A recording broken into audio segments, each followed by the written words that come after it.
អ្វីមានដីជាងស្នេហាទេបើគ្មានស្នេហាគឺថាផែនដីគឺឈប់វិលភ្លាម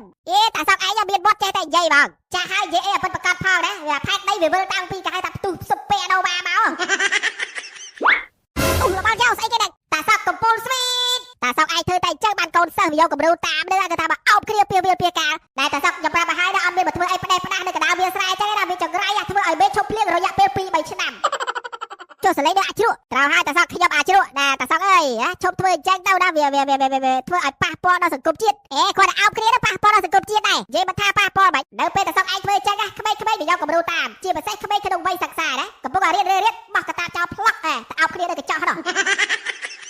យើងស្វីតែយើងពីរនាក់តាយើងមានតែនាំក្មេងៗមកធ្វើតាមយើងណាទោះតាសក់ឯងមិនដែរនាំក៏ដោយគាត់តែយើងបង្ហាញនឹងក្មេងវាយកគំរូតាមហើយក្មេងគឺជាក្រដាស់សតា baby យើងទៅស្វីតកន្លែងផ្សេងវិញចា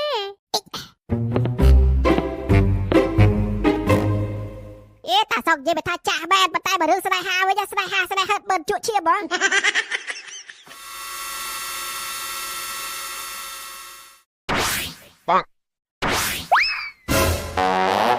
ចុះត្រូនពីណាគេហោះកាត់ក្បាលឯងឆាប់ក្បាលឯងហេចង់លេងបែបកំដរបាន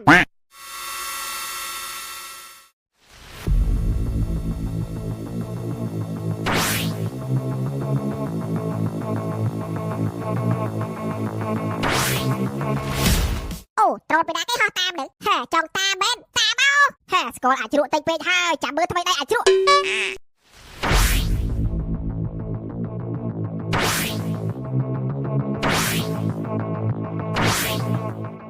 គេទៅ baby ចាំមកជាង12ចា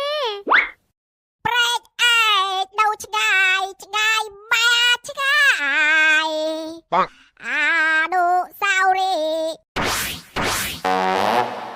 បងសាក់លឺដូចសំឡេងអីហោះមាញ់សំឡេងឡានម៉ូតូនឹង baby ក៏បារម្ភអីចាបងសាក់